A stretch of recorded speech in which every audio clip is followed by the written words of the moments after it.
Vamos a ver un poco de la vida del rey Ezequías.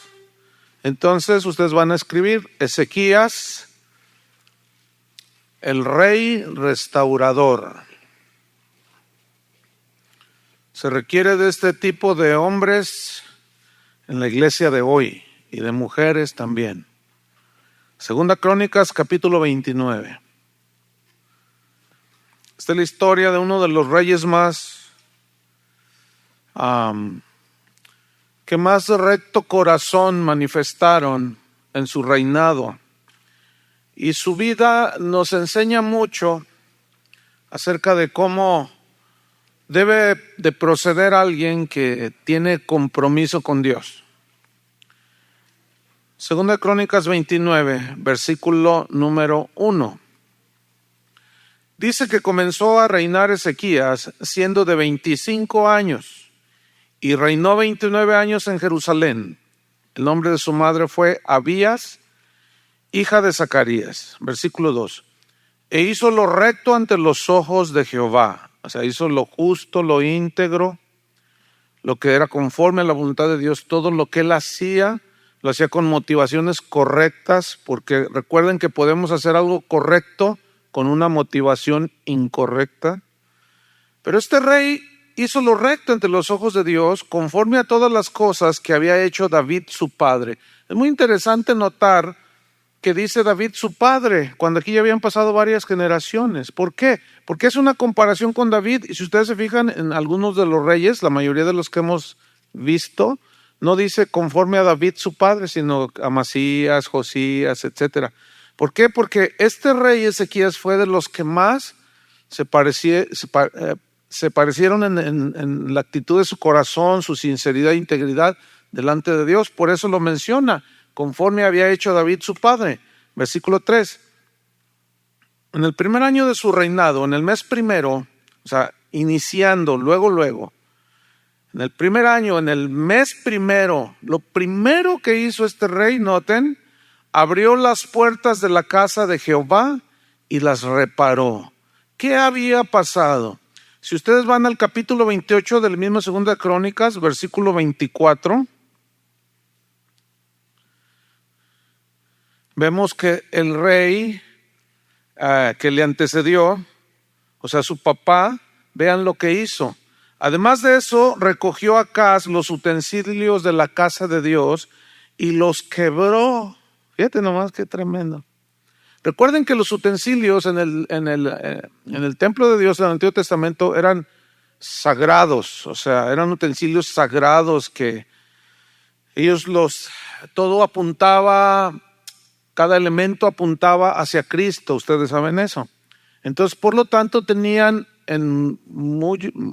como una cosa sagrada todos los utensilios que estaban ahí en el templo. Entonces, este impío Acaz, o sea, su padre, los quebró, pero no solo hizo eso. ¿Qué más hizo?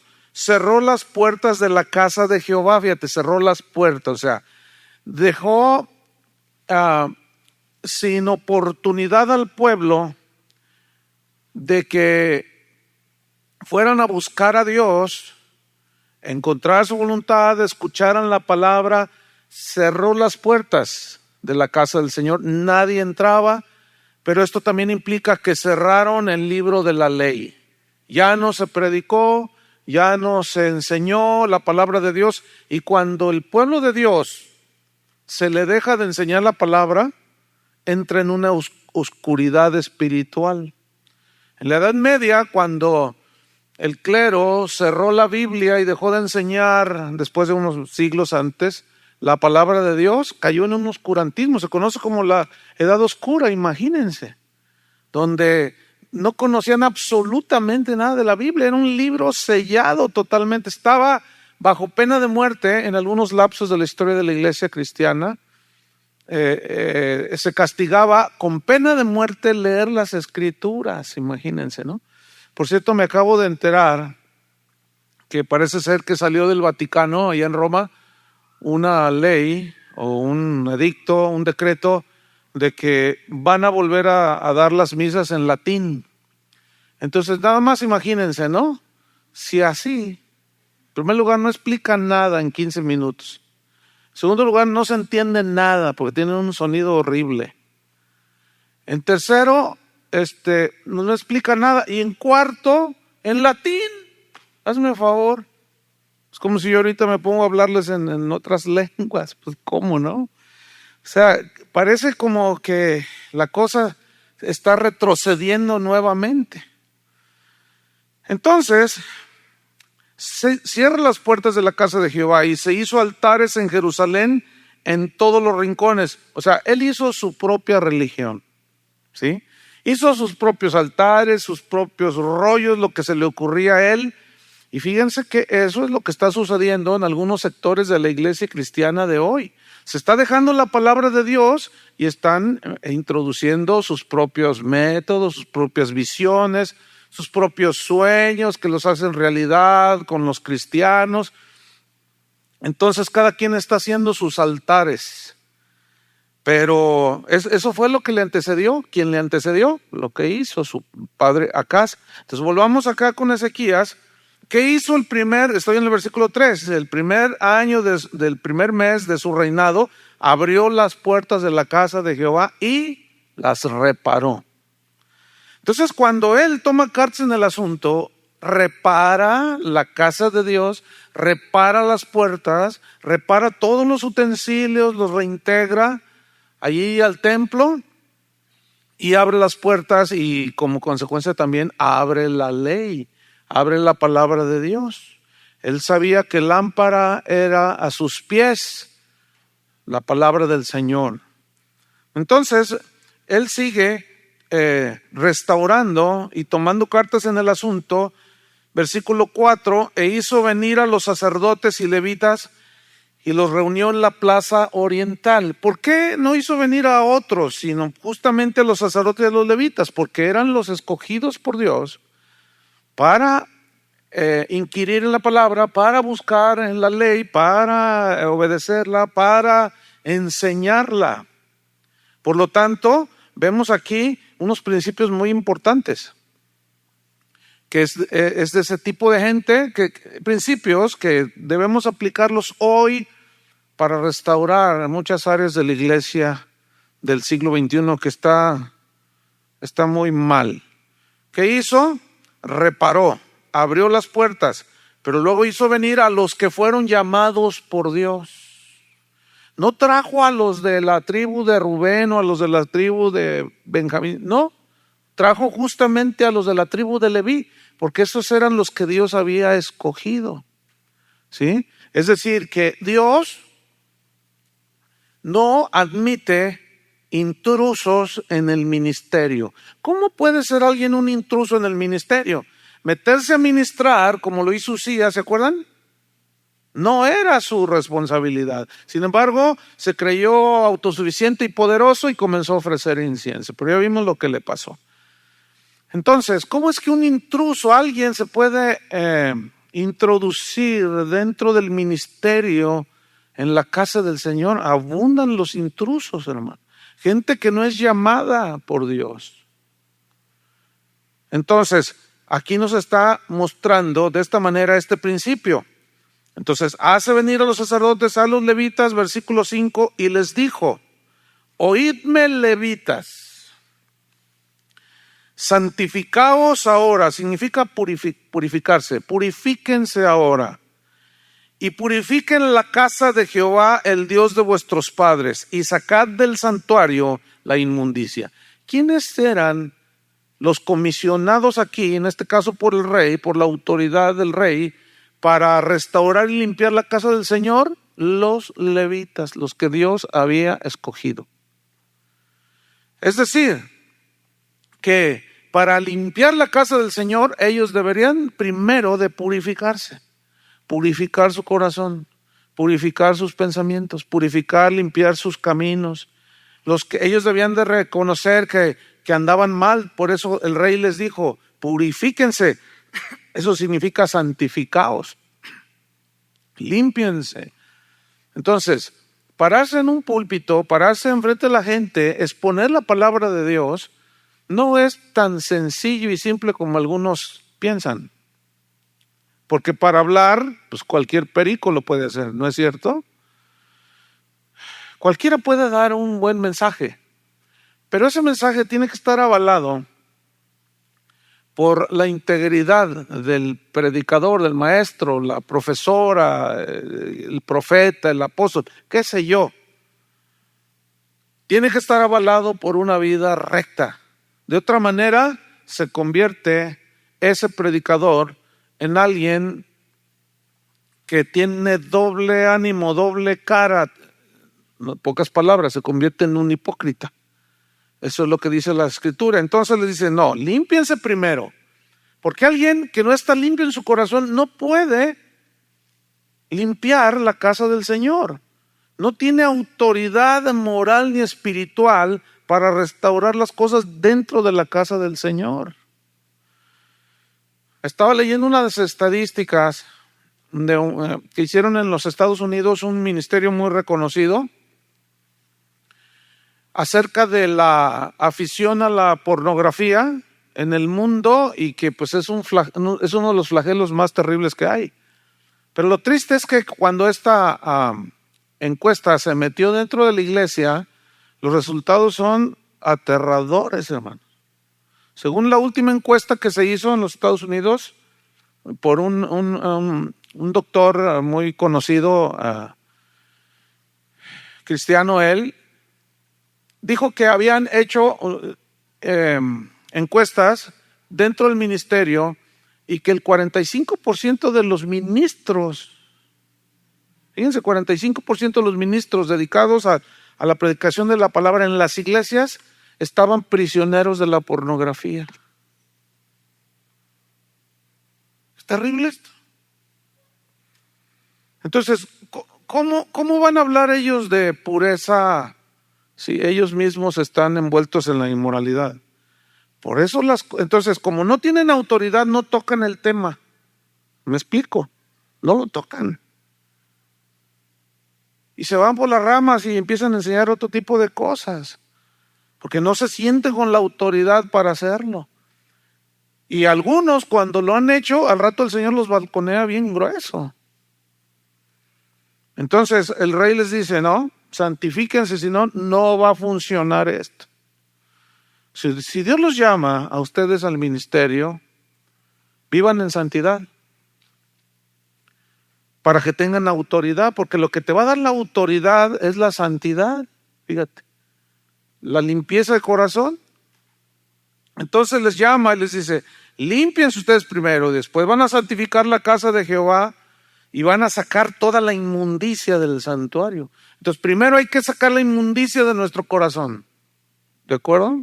Primero, no hay otra manera de hacerlo. En una ocasión recibí un correo de alguien que me pedía un consejo, y era la esposa de un hombre que el pastor lo habían mandado a otra iglesia y dejó encargado de la iglesia al esposo de esta señora que me pedía el consejo.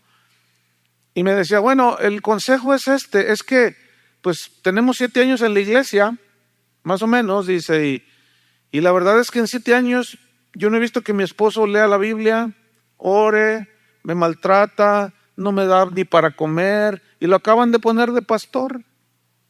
Y bueno, a mí no me extraña del que pusieron, sino del que lo puso. Dice, el asunto es que el pastor que estaba, lo tenía allí durante 7 años, fue ujier, allí él siempre andaba sirviendo, dice, pero se la pasaba viendo pornografía en las noches, terrible mi marido, y ahorita es el pastor, dice, y yo soy la esposa del pastor, ¿qué hago? Me dice. ¿Qué le dirías tú? Que se ponga a vender papas fritas, que limpie su corazón y luego a ver si Dios lo llamó, porque evidentemente allí no hay un llamado de Dios. Allí hay un llamado del hombre, porque no tuvo el mínimo discernimiento el pastor para poner a una persona que es practicante del pecado. Terrible, ¿no? Entonces dice versículo 6, porque nuestros padres se han rebelado, o sea, saquen la inmundicia.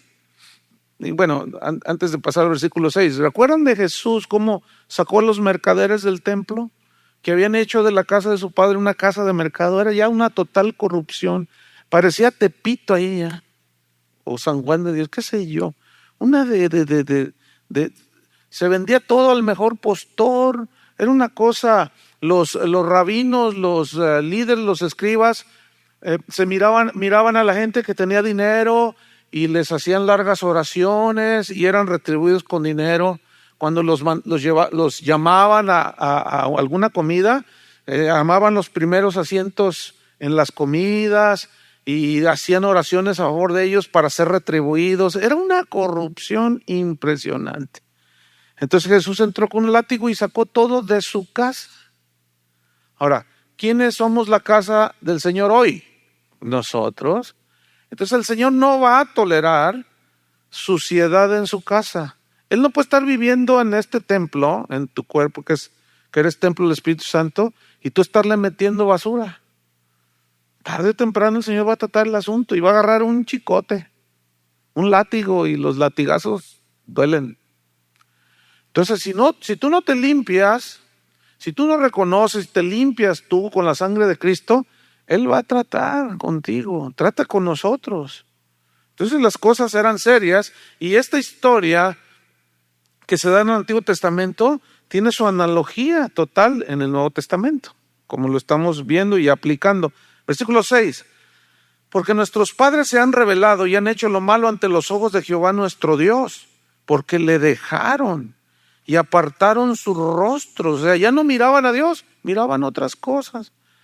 Apartaron sus rostros del tabernáculo de Jehová y le volvieron las espaldas. Imagínate, volverle las espaldas. ¿Alguna vez tú has querido hablar con alguien, deseas tratar algún asunto, y luego te da se da la media vuelta, te da la espalda y se siente horrible? ¿Te imaginas al pueblo de Israel dándole la espalda a Dios? ¿Tú crees que gente que está metida en las iglesias le puede dar la espalda a Dios? Me canso que sí. ¿Cómo? Haciendo a un lado su palabra, no obedeciendo, haciendo sus propias cosas. Vamos a ver Jeremías 6:16. Pon una señal ahí. Veamos Jeremías 6:16. Le dieron la espalda al Señor. Qué triste historia.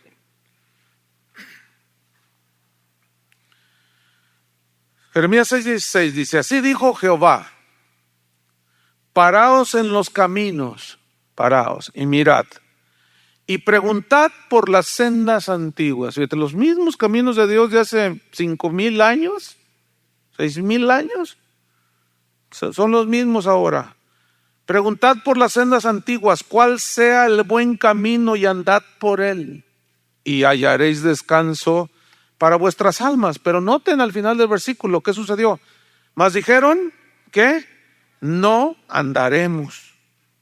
No andaremos.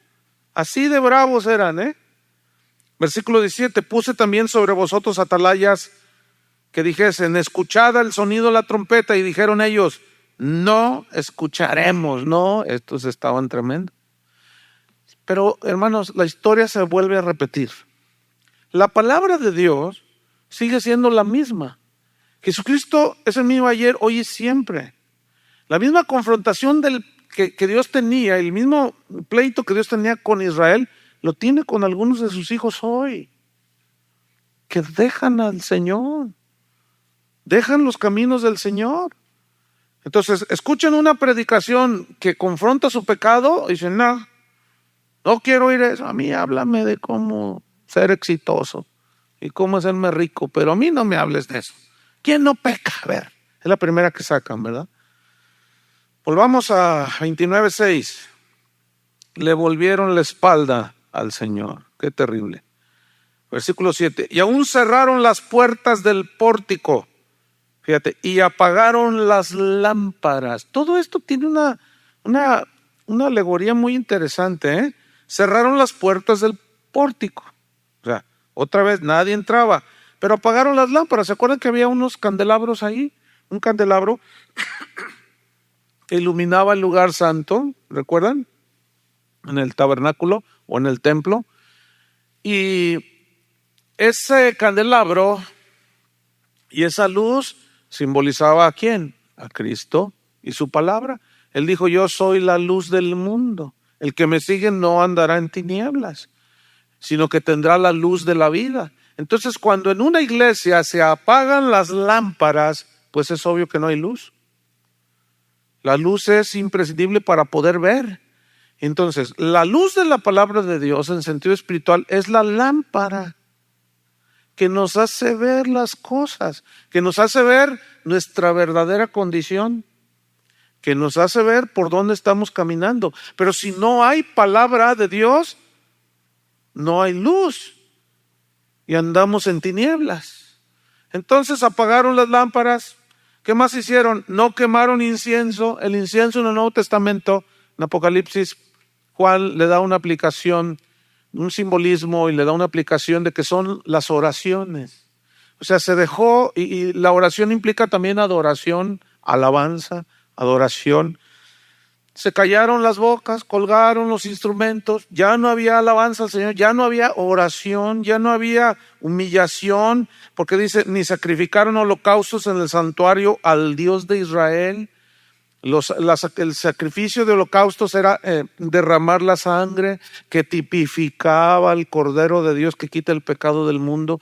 Cuando no hay sangre, en este sentido, hablando ya simbólicamente, espiritualmente, cuando no hay sangre rociada de Jesús sobre las vidas de las personas a través de la palabra de Dios, porque es la que ilumina, nos damos cuenta cómo estamos, nos arrepentimos, y la sangre de su Hijo, ¿qué? Nos limpia de todo pecado. Entonces, donde se niega el sacrificio de Cristo, fíjense, hay iglesias donde en los cantos han quitado todo lo que habla de la sangre, muerte, todas esas palabras, la sangre de Cristo. Nosotros tenemos algunas alabanzas que hablan sobre la sangre de Cristo. Hay una que Chuy García compuso: déjame ver tu rostro herido, ensangrentado y abatido. No, olvídate. Esos versos en algunas iglesias, no, olvídate, ¿no? ¿Sabes cuál es su razonamiento? Dicen, no. Eso es muy sanguinolento, eso es, ay, no, es muy violento eso. ¿Cómo? A ver, llega gente de afuera, llegan empresarios, llegan gente del jet set, ¿verdad? Nuestras reuniones, y si nosotros cantamos de la sangre, ay, no, ese nomás. Y están prohibiendo a predicadores antes de subir. A mí me ha pasado, antes de subir al púlpito, no hable de esto, ni de esto, ni de esto, ni de esto. Háblenles del cielo. ¿Cómo van a entrar al cielo? Si no conocen que la sangre de Jesucristo lo limpia de todo pecado. Entonces, no hubo sacrificio, no hubo remisión de pecados. Cesó ahí todo, era una apostasía total. Versículo 8. Por tanto, fíjense la consecuencia de esto. La ira de Jehová ha venido sobre Judá y Jerusalén y los ha entregado a turbación. La palabra turbación significa agitación de espíritu, que viene en una afectación inclusive, fíjense, de tipo mental y psicológico. En Deuteronomio 28, donde trae las consecuencias de la desobediencia, allí trae turbación mental, ansiedad, ¿sí? Que hasta los niños se comen, nerviosismo. Porque al apartarse de la seguridad que da la palabra de Dios, ¿en qué nos podemos apoyar? A ver, ¿en qué se puede apoyar la gente? Entonces viene un desequilibrio espiritual, emocional, psicológico, se enferma el cuerpo y es un desastre el asunto. Entonces, fueron entregados a turbación, a execración, esto significa burla, y a escarnio, como veis vosotros con vuestros ojos. Fíjate las consecuencias de dejar al Señor. Versículo 9. Y aquí nuestros padres han caído a espada, nuestros hijos, nuestras hijas, nuestras mujeres fueron llevadas cautivas por esto. Ahora pues, dice Ezequías, yo he determinado, fíjate la autoridad que él tenía para determinar como rey, una cosa muy importante. Yo he determinado, ¿qué? Hacer pacto con Jehová, el Dios de Israel, pero no de los pactos que hacen ahora, ¿no? Pacte con Dios y mándame una lana. No. Ustedes ya saben que eso es pura basura. Eso es pura mercadotecnia barata y que esquilman a las ovejas, su ignorancia. No, él hizo un pacto. La palabra pacto significa compromiso entre dos o más partes que los obliga a una reciprocidad de beneficios y responsabilidades. Es como el matrimonio. El matrimonio es un pacto, es un convenio, ¿sí? O sea, el esposo dice, yo me comprometo en las buenas y en las malas, y en la riqueza y en la pobreza, y etcétera, etcétera. Y me comprometo. Y luego la esposa dice, yo también, en la riqueza, en la pobreza y en todo lo que venga. Y al medio año ya se andan divorciando, rompiendo el pacto. Este es un tema muy interesante, los pactos en la Biblia. O sea, eran muy sagrados en los tiempos de Israel. Los pueblos primitivos, todavía hay registros históricos que demuestran cómo en los pueblos el pacto siempre se ha practicado, el compromiso. Hay pactos de paz, pactos de muchos tipos de pactos, pero en la Biblia este pacto que hizo Ezequías era de volver a Dios, de buscar a Dios.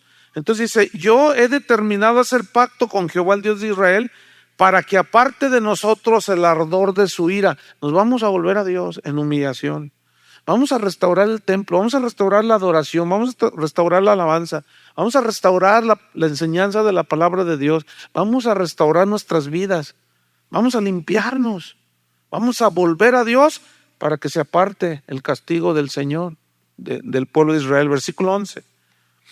Hijos míos, dice, no os engañéis ahora, porque Jehová ha escogido a vosotros, refiriéndose a los levitas, para que estéis delante de él y le sirváis y seáis sus ministros y le queméis incienso.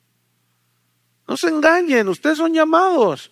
Mira, si alguien que no es llamado, lo voy a poner en este orden. Si alguien es llamado por Dios al ministerio y no obedece, va a vivir una vida en desgracia. Y si alguien se mete al ministerio no siendo llamado por Dios, va a vivir una vida en desgracia. Lo mismo.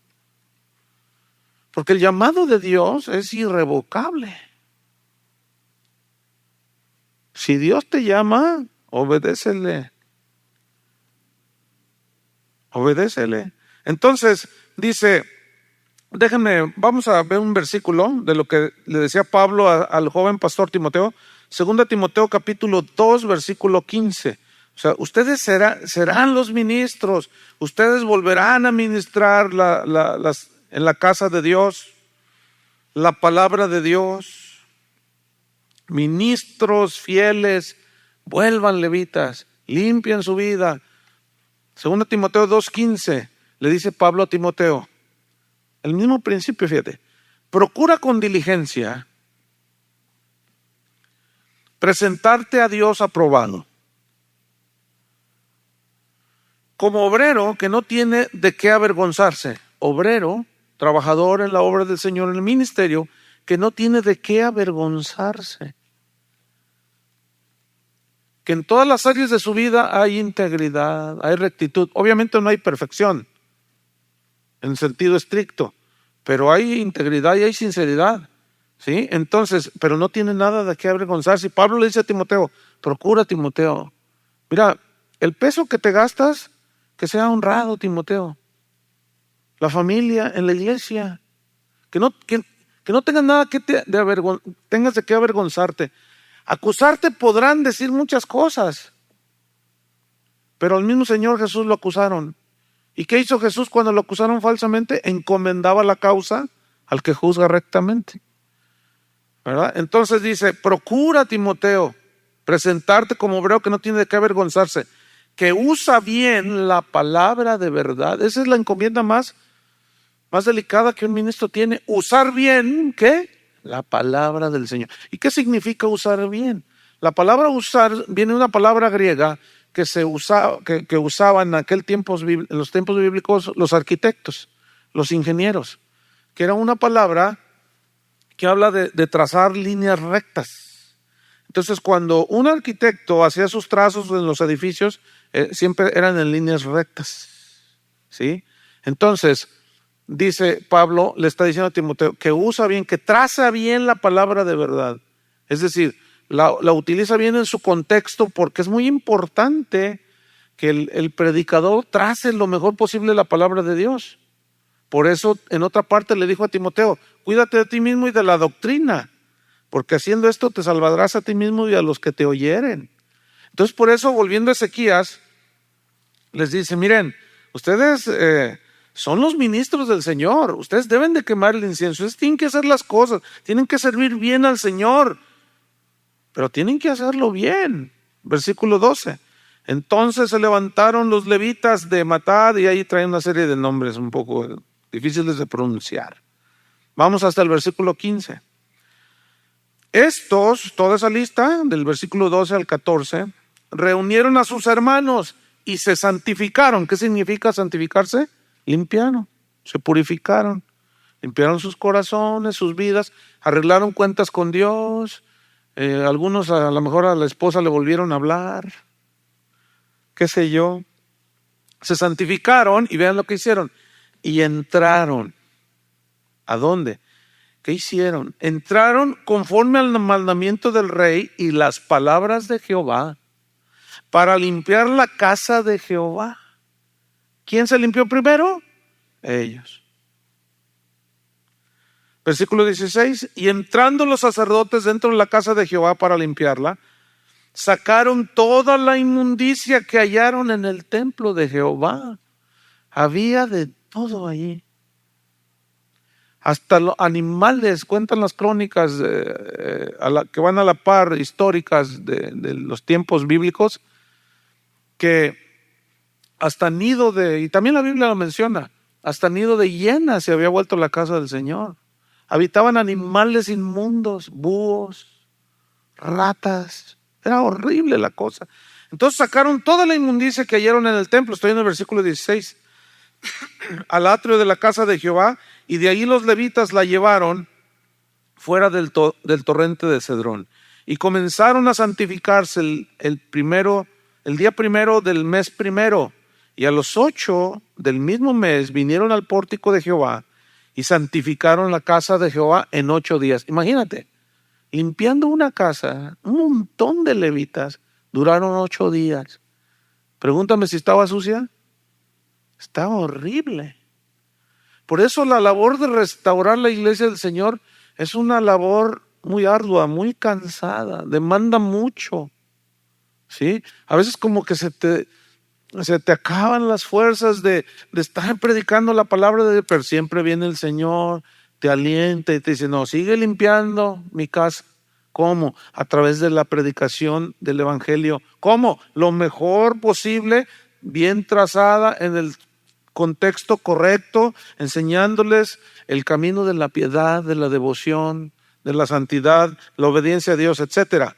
Entonces dice en el versículo número 18, entonces vinieron al rey Ezequías y le dijeron, ya hemos limpiado toda la casa de Jehová, el altar del holocausto y todos sus instrumentos y la mesa de la proposición donde ponían los panes.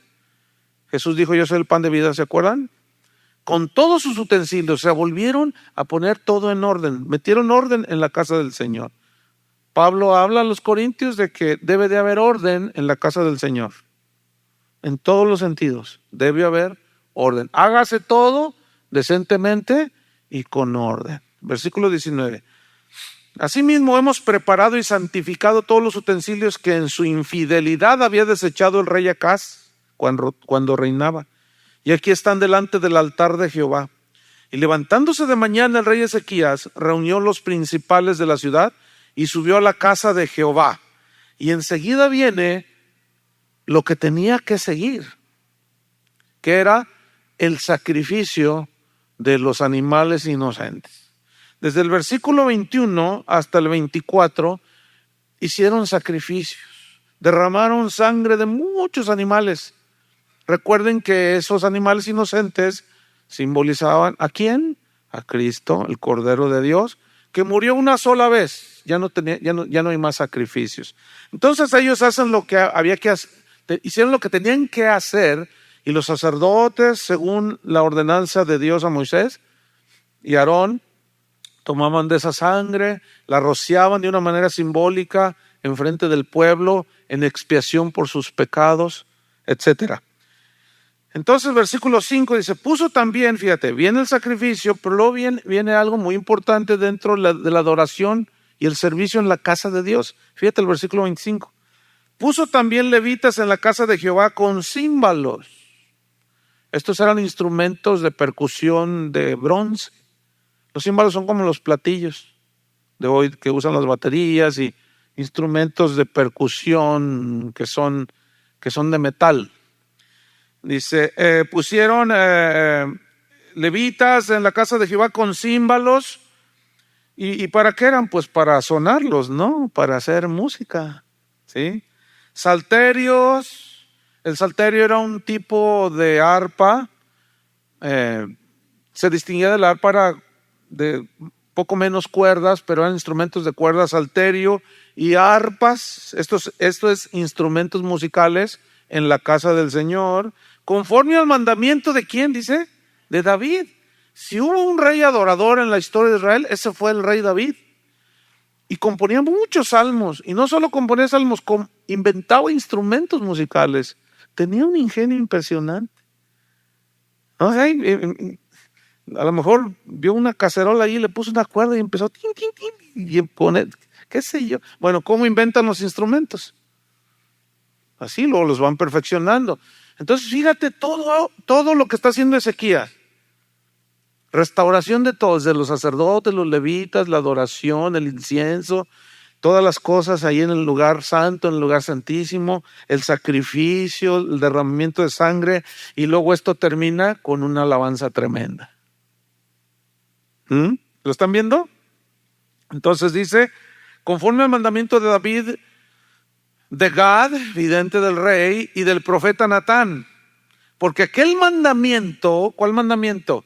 Que decía que había que tributarle a Dios alabanzas. ¿Procedía de quién?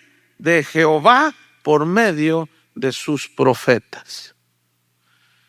Todo hombre de Dios debe de saber promover en la adoración a Dios la alabanza del cántico, del manifestarla con instrumentos en acción de gracias.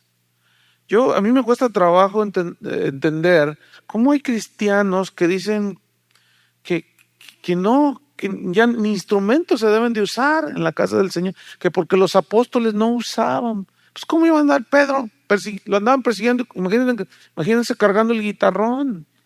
Pues era obvio que ya iba implícito. La palabra salmos, cuando dice allí en Colosenses, hablando entre vosotros con salmos, en Efesios también salmos, cantando salmos. La palabra salmo significa tocar una alabanza con instrumento de cuerdas. Entonces, ¿cómo Pablo iba a decir, hablando entre vosotros con salmos, y ya la misma palabra salmo te describe cómo? Con instrumento de cuerdas. Lo que pasa es, bueno, es triste, ¿no? La ignorancia en el pueblo de Dios. Y otros se van al extremo, hacen show, hacen un despliegue de virtuosismo para que la gente los vaya a ver, les cobran la entrada, vengan al concierto, y total es un desastre. Y nosotros no debemos, fíjense, de menospreciar la alabanza porque esta es bíblica, pero se tiene que hacer conforme a los parámetros bíblicos. ¿Me explico? Entonces, dice el versículo 26, y los levitas estaban con los instrumentos de David, los que había inventado David, y los sacerdotes con trompetas. Ahora, no eran 5 sacerdotes, ni 10, ni 20, ni 30, eran cientos, hermano. Miren, David hizo un coro de 4,000. Imagínense cómo sonaba un coro de 4,000. Si aquí que son 20, no sé. A veces hay una adoración tan hermosa, ¿verdad? Los corazones elevándose al Señor. Ahora imagínate un coro de levitas limpios del corazón, con instrumentos, con trompetas. Aquello era impresionante. Entonces dice que estaban ahí con los instrumentos de David, versículo 27. Entonces mandó Ezequías sacrificar el holocausto en el altar, como debía de ser. Y cuando comenzó el holocausto, noten, comenzó también el cántico de Jehová. El cántico de Jehová. O sea, comenzaron a alabar al Señor. Y ahí surgían cantos espontáneos. Cantos que no eran aprendidos, que no formaban parte del himnario de Israel, que también los cantaban. Los salmos es el himnario de Israel. Pero muchos de esos cantos surgieron espontáneamente. Es como los cantores aquí en esta congregación, que están cantando un canto compuesto, aprendido por todos, y de repente empiezan a, ustedes saben esto, ¿no? De repente empiezan a cantar un canto no aprendido. Un canto espontáneo, el cántico de Jehová. Este es el cántico de Jehová. Con las trompetas, dice, y los instrumentos de David, rey de Israel, versículo 28. Y toda la multitud, fíjate, todos participaban. ¿Qué hacía toda la multitud? Adoraba. Por eso cuando tú vas a tu congregación o vienes a esta congregación o eres miembro de tu congregación, debes de participar en la adoración. La multitud adoraba y los cantores cantaban. Y los trompeteros sonaban las trompetas. ¿Te puedes imaginar cómo sonaba aquello? Realmente era majestuoso. Todo esto duró hasta consumirse el holocausto. No fueron 15 minutos, eso se los aseguro. ¿Te imaginas todos los animales que sacrificaron? Y después ellos debían de quemarlos. ¿Cuánto dura en hacer un pollo? ¿Cuánto dura en hacer un cabrito al pastor? Un corderito allí a las brasas. Ahora imagínate un montón de sacrificios. O sea, no era como las reuniones lights de ahora. No. Media hora para que la gente no se aburra y pueda regresar, que se sientan a gusto. Un cantito, un mensajito bien light de 10 minutos, 15 minutos de la ofrenda. Ya ven, siempre le dan más énfasis a eso, ¿no? A la ofrenda económica. Y Dios los bendiga a todos. Nos vemos en la próxima reunión. Uy, qué tremendas reuniones. Aunque ciertamente hay unos excesos. No porque es muy larga una reunión, necesariamente es poderosa y llena de la presencia de Dios, pero hay unas que sí. Hay unas que sí son llenas de la presencia de Dios y no son de media hora, ni de 1 hora, ni de 2, de 3. Impresionante se ponía esto.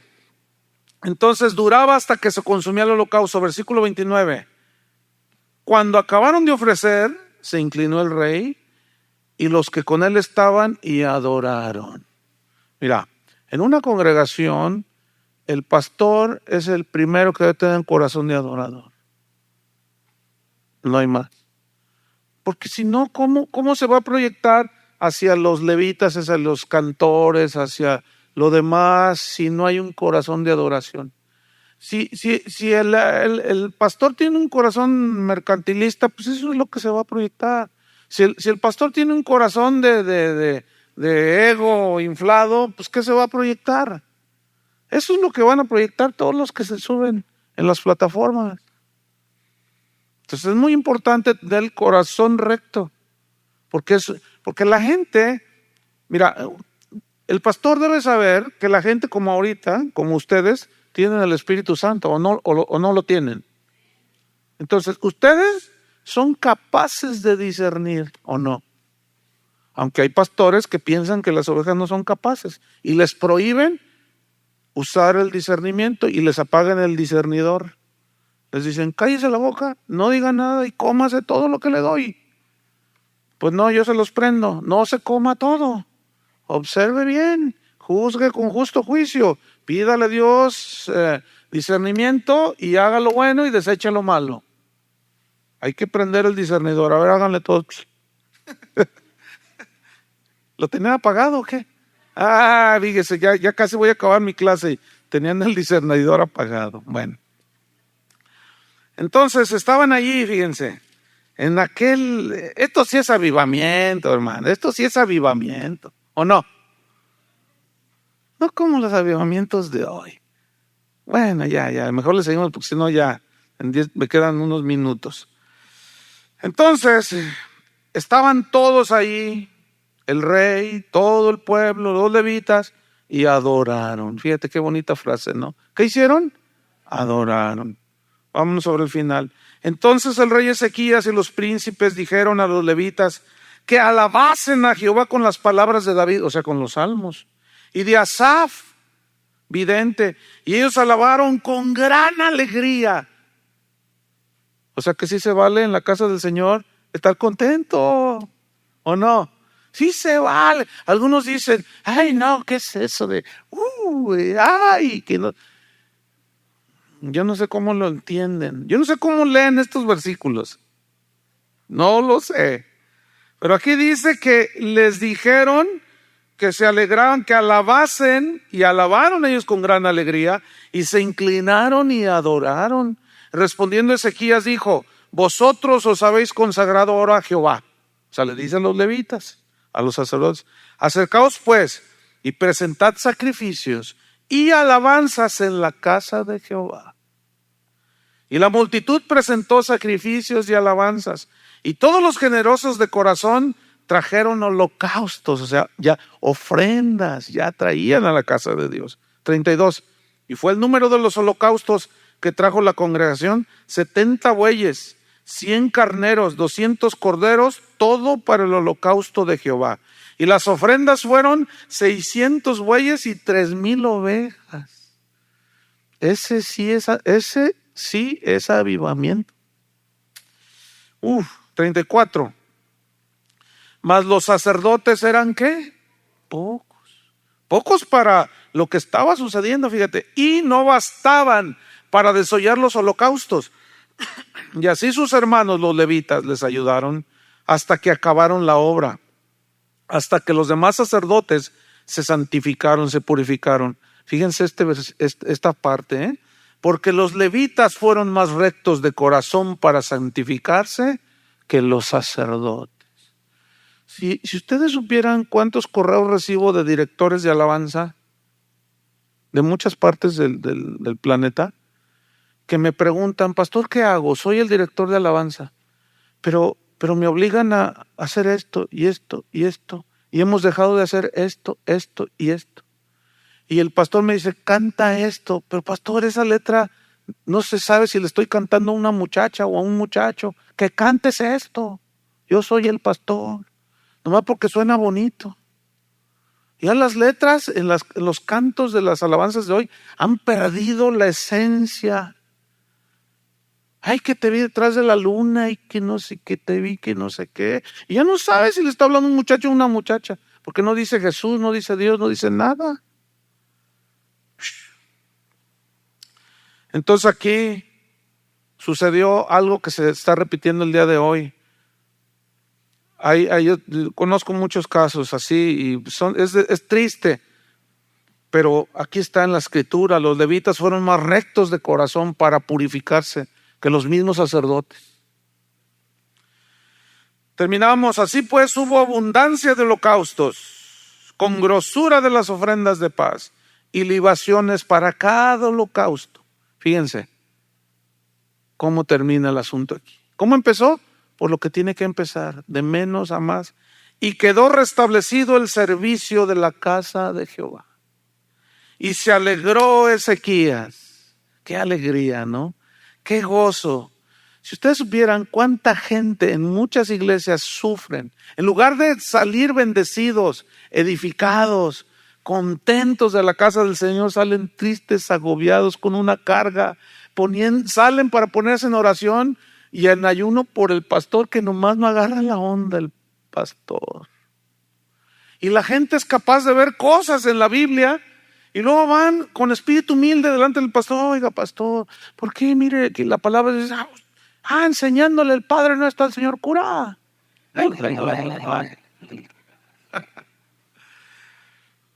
Fíjense, y se alegró Ezequías con todo el pueblo. Fíjense, ¿Ezequías con quién? Con todo el pueblo. ¿Por qué se alegraron? ¿Porque Ezequías hizo su show? ¿Porque los levitas hicieron su show? ¿Por qué? De que Dios hubiese preparado el pueblo, porque la cosa fue hecha rápidamente. Urge, hermanos, no se duerman. No dejen de predicar la palabra de Dios, no tengan temor, se van a echar enemigos. Cuando tú hablas la palabra de Dios como es, se te va a echar encima hasta tu abuelita. Te va a echar encima el pastor de enfrente. Te va a estar encima hasta los perros te van a corretear. Porque la verdad siempre, siempre que penetra, como es la espada de dos filos, penetra ¿hasta dónde? Hasta lo profundo del corazón. Y disciernen los pensamientos y las intenciones del corazón. Nunca dejemos de hacer nuestra labor como cristianos. Tú puedes ser una pieza muy importante en la purificación y en la limpieza, en la adoración, en el servicio, en la casa del Señor. Amén. Ya uno va de salida, vienen otras generaciones y el Señor no viene antes, claro. Ustedes son de otra generación que va a tomar posición dentro del ministerio. Bueno, Dios los está capacitando. Que esta palabra quede bien sembrada en sus corazones. Amén. Oremos. Señor, te damos gracias por tu palabra. Gracias porque ella es viva y eficaz y es más cortante que toda espada de dos filos. Gracias por estas historias, Señor, que nos enseñan tanto. Gracias por la vida de Ezequías, Señor, porque podemos aprender tantas cosas. Que esto que hemos escuchado quede bien grabado en nuestro corazón. Te lo pedimos en el nombre de Jesús. Amén.